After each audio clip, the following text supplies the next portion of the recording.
Hey there, Bulldogs. Today we're going to talk about something near and dear to our hearts as we start to really fully understand what being home with our kids more than we usually are, and that's homeschooling. So we've got a couple folks on the line that have been doing homeschooling for quite some time, and we've got a soldier, an NCO here in person that's just started supervising what the school system has put out in terms of online schooling. So let's get started with our first call in, Candice. Hi, Candice. How you doing? Hey, Marc. Doing good. Great. Hey, can you tell us a little bit about yourself and who you're at home teaching every day? Sure. So we have been homeschooling. This is our 8th year to either homeschool a full or partial year. And I have 4 boys, an 8th grader, a 2nd grader, a kindergartner, and a preschooler. So we've been at this a while. And I understand you just had a change of venue recently.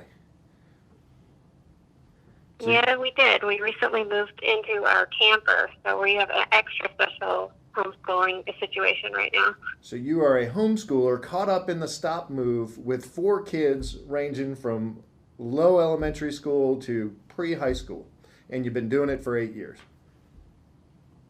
That's it. Wow. So how'd you choose your curriculum? For us, we've done several different things. We started with a big box curriculum, and in the homeschool world, that means you get everything in one box, everything you could possibly need for the year, tons of resources, anything you maybe would even think you might need comes in the box, along with a step-by-step method of how to use it, and that was the beginning for us. We needed that security of the big box.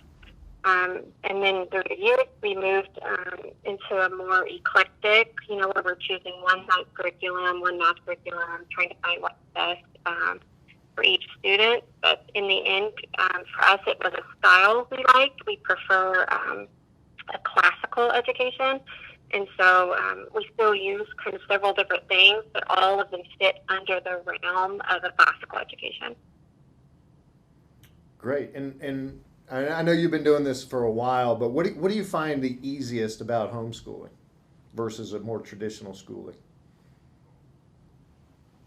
Yeah, I think, the easiest thing is being able to use teachable moments. You don't have to, sit at a table for X number of minutes to teach your kids, opposites or phonics or whatever. But when you have them all day, every day, you can use the moment of, when you're at dinner or you're on a walk, or for us, with our little kids, a lot of it is books at bedtime. When we're doing our nighttime reading, it's talking about, what are we seeing?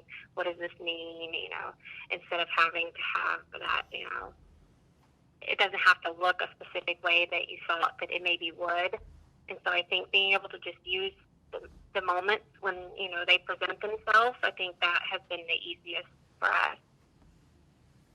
Hey Candice, it's Sergeant Major Bro. So it sounds like you are a homeschooling veteran. What's some good advice that you may have for some of the parents that are doing this for the first time? Hey, Sergeant Major. I would say the best advice I could give any new homeschool parent, and have given many times over the years, is just relax. I think we all can get caught in the trap at the beginning of thinking that it has to look exactly like school, especially if you don't come from a homeschool background. I grew up in public school, and so you try to recreate everything just the same as it is in school. And for some, students and parents, that works great. But for most of us, you're not going to be able to recreate the classroom exactly like it is at school. And that's okay. It's different. It's supposed to be something different. And I think just taking a step back and taking a few breaths and relaxing a little, giving yourself a little grace, giving your student a little grace, to understand that this is something totally different than just the public school or a classroom environment, and you have the freedom to really make it what you want and to do it how you want, to control your schedule. And so I think just relaxing and trying to have confidence in that freedom that it can look however you want it to. That's great advice, Candice. So thanks.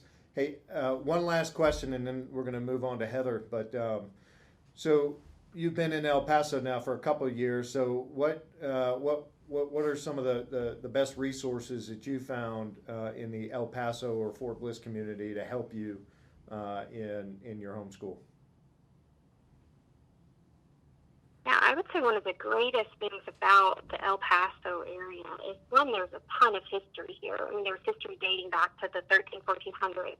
So if you dig into the museums and things around here, you can really tap into that and be able to study some really cool things. But also, almost all of the museums in El Paso are either free or very, very cheap. And they're always hosting programs, even during the daytime for homeschoolers. And so that's been a tremendous resource to us.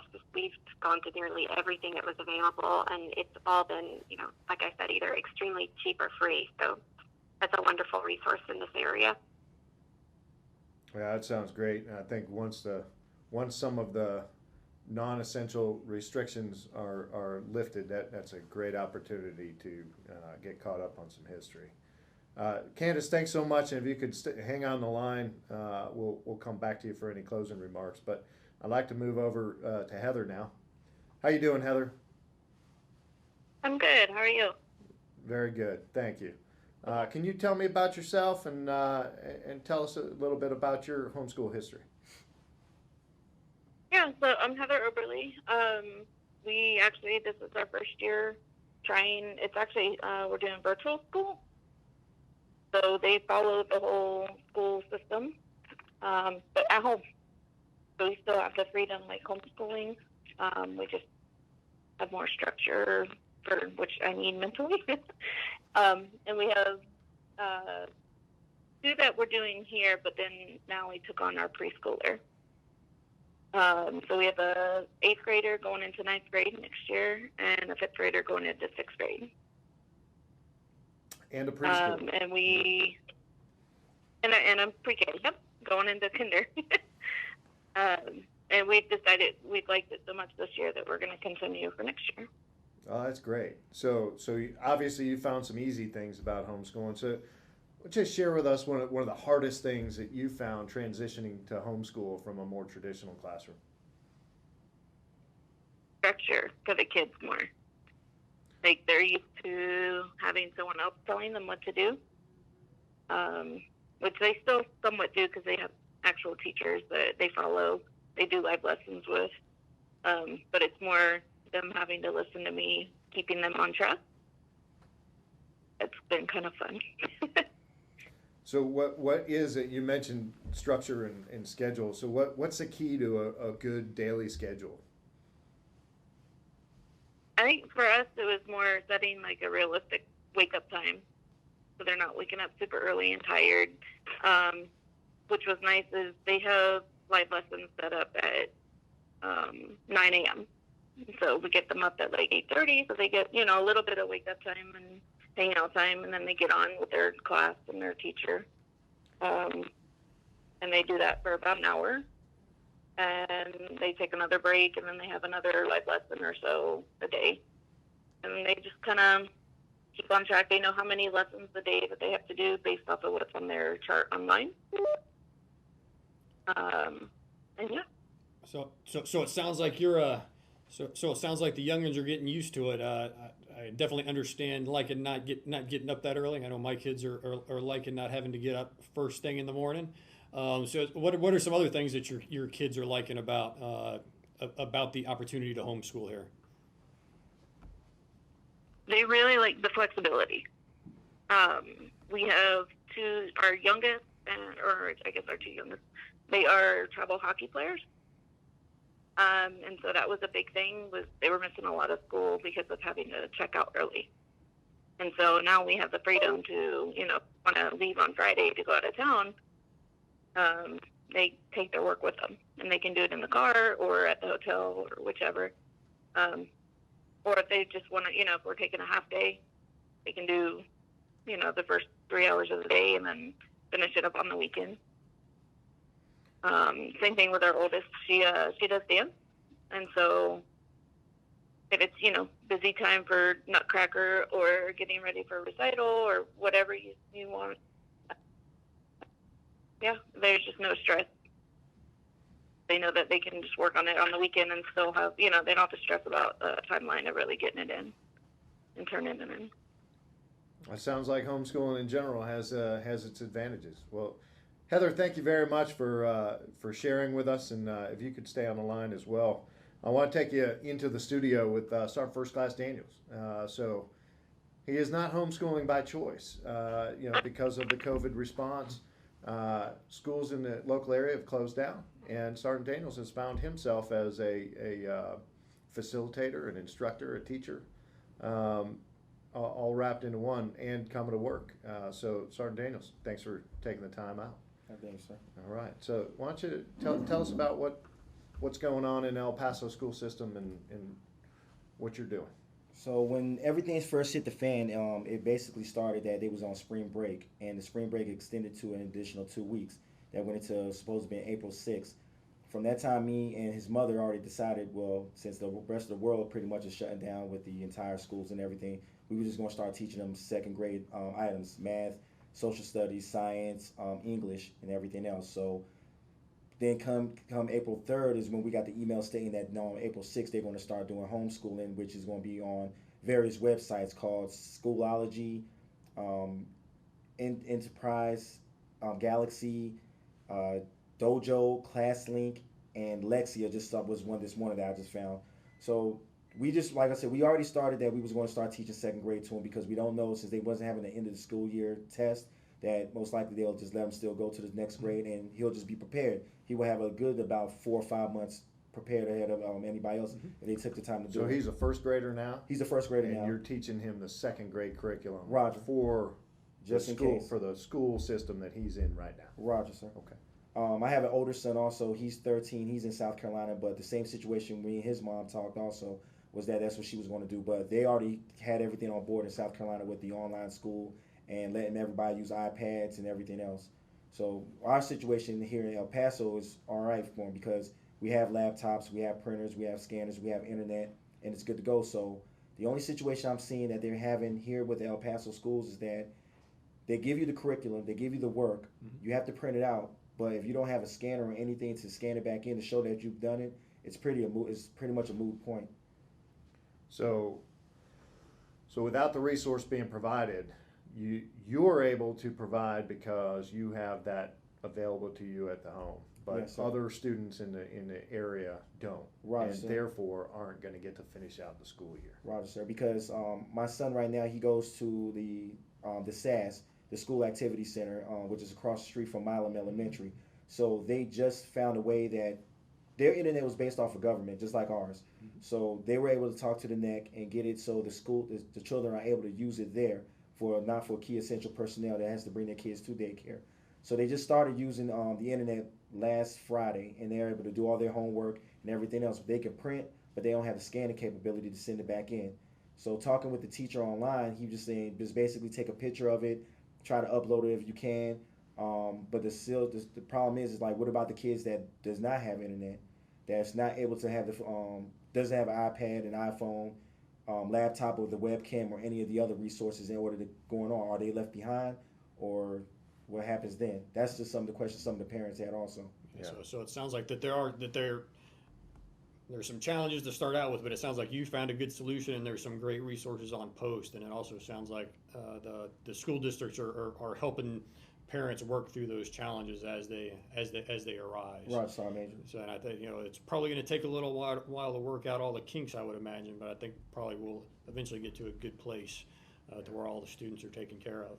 I think the whole mentality for El Paso School District was just to have, for the kids to still have some type of curriculum going, so they can keep on the same balance that they was doing the entire school year. So when it gets to the summer, they don't have so many months between the school year and the next one that's going to start back up. So they do fully understand that situations are happening. People are unfortunate to have the resources that everyone else is able to, but they're just still trying to work with them, having meetings and having discussions and dialogue, and able to email them when they can. That's great. Well, Sergeant Daniels, thanks for coming in. One last question. Yes, So you're full time. You're your son's mother is full-time, and Yes, sir. so how do you balance working and schooling your child? So with the program with both of our units, because of course I'm here in 3rd Brigade and then she's in 14388, they've all came to the plan of the day on, day off and schoolwork type situation. So when we get home from work, both of us, if we have that day on, day off portion, we'll just sit there like we would do any type of homework assignment. Or if I'm at work, I'll just go on my phone and see what kind of assignments he's had that's coming up, and I'll just try to print them off. So when we get to the house, he's able to do it. And pretty much the daycare has been pretty good with helping all the students out. So we'll get his assignments, and they'll say, well, yes, Jalen's already done this assignment. He needs to finish this one for math and social studies. He needs to just take a picture or something. And pretty much once we get it, we'll just send the information back into the teacher, and hey, we're good to go on it. So it's just like he's at school all day, but he's not. But when we get home from work, we'll just go and look through his backpack, make sure and see what all items and paperwork he's got, and just help him finish it out at least about an hour or two in the afternoon.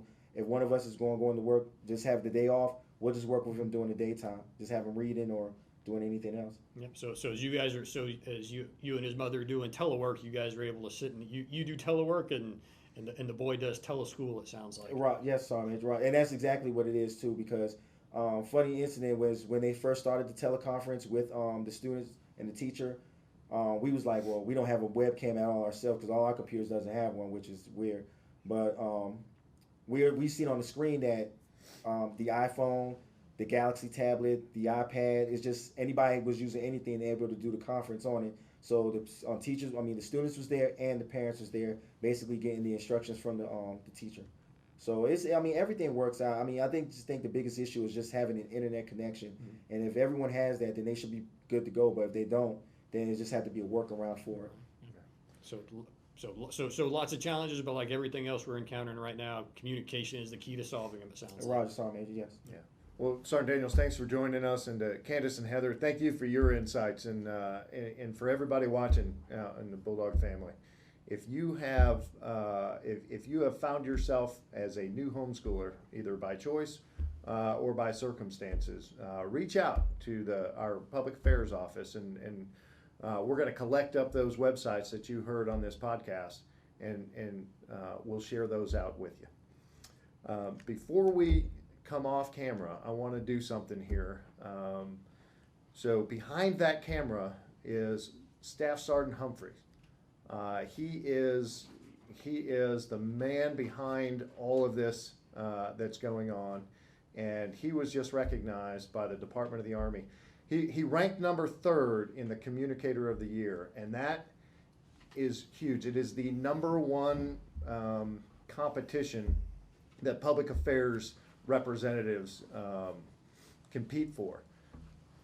The fact that he was number 3 is important, but what's really a big deal is he is the number 1 uniformed service member in the Army as a communicator, which means he had to also take a PT test, a 12-mile road march, qualify in his weapon system. And that's not detracting from the 2 that beat him, but they were both civilians and didn't have to endure the rigors of what a soldier does on top of his public affairs job. So if you out there in the field will indulge me for a moment, Sergeant Humphreys, come on around here. Stand 6 feet away, please. And let's go ahead and publish the orders.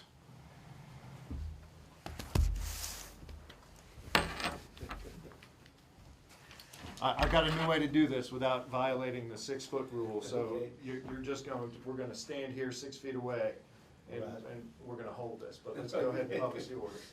Attention to orders. The Army Commendation Medal is presented to Staff Sergeant Alon J. Humphrey for exceptionally commendable performance telling the Bulldog Brigade story as a public affairs professional.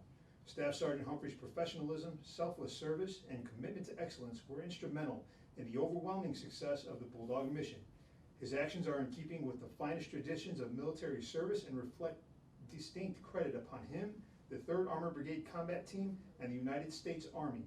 Signed, Colonel Marc A. Cloutier, Infantry Commanding. All right. So normally I pin this on you and we take a picture together, but in light of the new world today, I'm gonna leave this on the table. You can come get it later. All right. Too easy. Congratulations. Thank you. Appreciate it.